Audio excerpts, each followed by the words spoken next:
I'm just walking out of the coffee shop and I look down and my wife's like, call me now.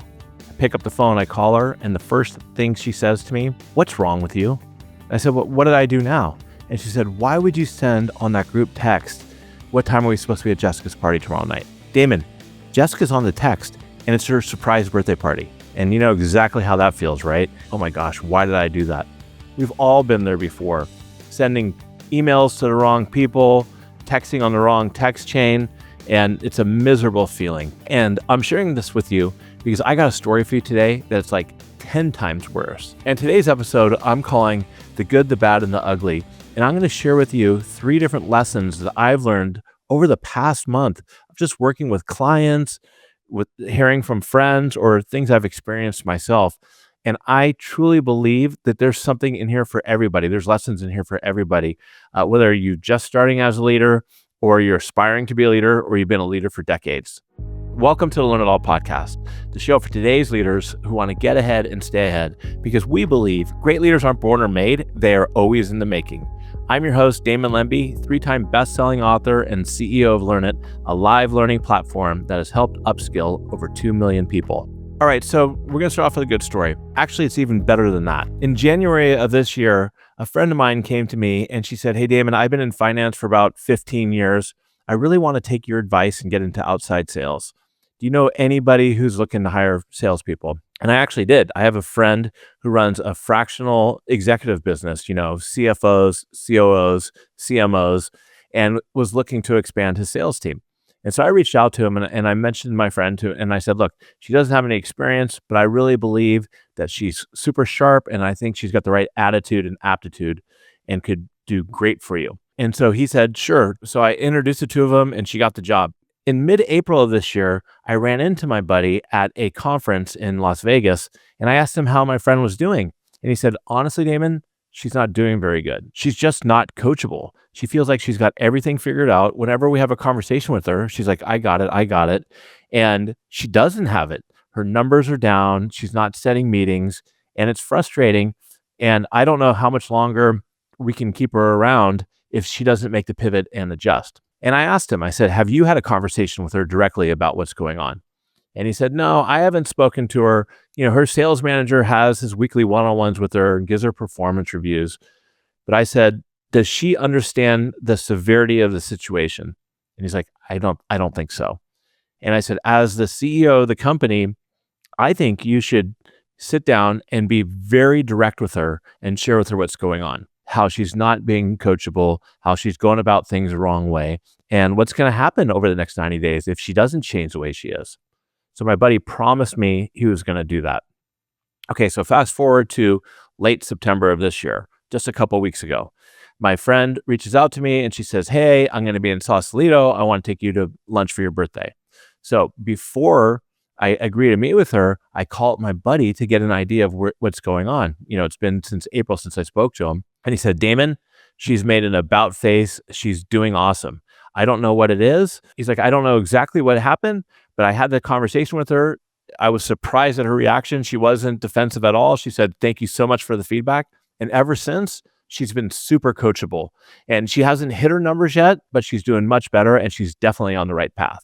So we get to lunch at the Joinery here in Sausalito, and halfway through our conversation, I asked her, I said, hey, I was speaking to your CEO and he told me you've made great strides. What happened? Because I know things weren't going great at the beginning. And she said, you know what? We had this conversation. I realized that I wasn't doing well and I was being stuck in my own ways.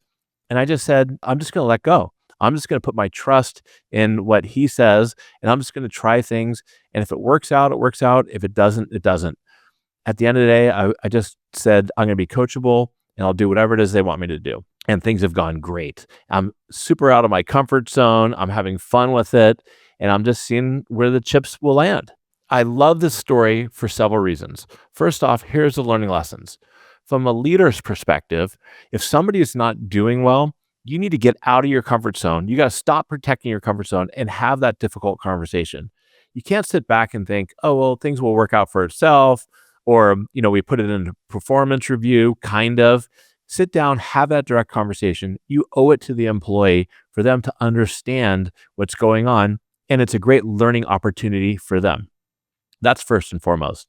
Number two, on the flip side, from the employee's perspective, what I love most about this is that she took this feedback, she didn't get defensive, and she let go, which is amazing. My buddy Ruben Gonzalez has a great TED Talk all about this, about how when you let go and you stop having control and you just trust the system and you become coachable, what a world of difference it makes. Be coachable, take chances. And in this situation right here, which doesn't happen all the time, either the leader doesn't have the courage to have that conversation, or the employee hears it and then doesn't act on it. And I'm super excited to see where it goes from here. Because at the end of the day, if she didn't take that advice and get out of her comfort zone, she probably would have been out of a job by now. But instead, she's feeling super confident about herself. Her leader's happy, and it's going to be a great success story. So my next story is textbook for what not to do. My good buddy is a sales leader at a SaaS company, and we went to the movies the other night, and he was interviewing somebody who was a top producer at one of their main competitors. And during the conversation, he asked the candidate, he said, "Hey, a couple of jobs back, I see you work for my good buddy so-and-so. What was that situation like?" And the candidate said, to be honest, he was a terrible leader. He had a Napoleon complex. He didn't really know what he was doing. And it was just, I just didn't have a lot of respect for him.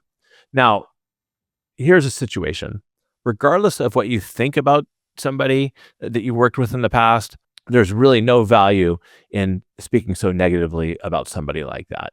Because if I'm on the interviewing side, I would say to myself, well, how do I know this person's not going to say this about me or somebody else? And it doesn't show a lot of emotional awareness on the candidate's part. Now, here's where the story gets even worse. My sales leader friend goes to a CEO who I've never met and shares the conversation. The CEO said, "Look, our numbers are struggling big time. I understand maybe that's not great, but we're going to hire him anyways." And this organization, I've always heard they have such a great culture, and bringing in somebody like this, who most likely is going to be a toxic performer, is just super short-sighted, because it's like the old rotten apple in the basket. So the learning lessons here are pretty obvious. Number one, if you're a candidate, there is no upside for you in not being professional. And lesson number two, if you're a leader in an organization, small business owner, or leading a big sales team, I think it's clear, because I've made this mistake plenty of times. Bringing in a high-performing, toxic employee will erode your culture. It might be a short-term win, but long-term, it's going to have a negative impact. I'm also really curious to see how this plays out over the next year or two. Finally, the ugly. So here is a situation. Again, true story. An individual who is a CRO at a company, relatively new, had an executive coach. Fantastic. That's great. So he goes on Zoom. He has this call with his executive coach. During the call, he shares with the coach negative things about 3 or 4 people that report to him. People aren't hitting their numbers. They're not listening. They're just not qualified. They're not smart. He has all kinds of negative things to say, and which is kind of okay if you're speaking to your coach and you're trying to learn from your coach and how to handle these situations, or maybe even just get things off your chest. Then he turns around and he talks about his CEO, about how they're not open to change, and he was promised a bunch of things when he came in, but he never received them, all this stuff. And you might be asking yourself, Damon, how are you aware of all this? This was a conversation he had with his coach.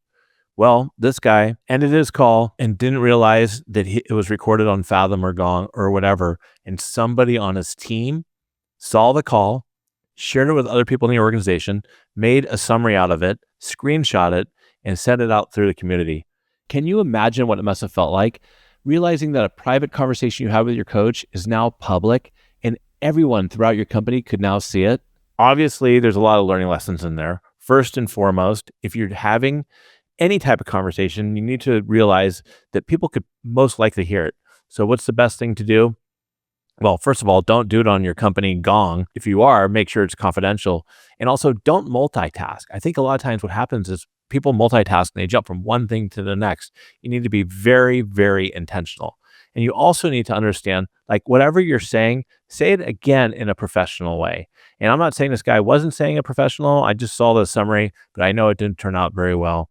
And so there's a huge, huge learning lesson in there. You need to slow down. You need to think about what you're saying. I just think these days you need to understand that whatever you're putting out there, somebody else is going to read. A lot of people are making the bad decision right now, and they're using ChatGPT that's not company approved, or they're putting things on their Claude that is company approved that they don't want sensitive information. I actually feel bad for this guy.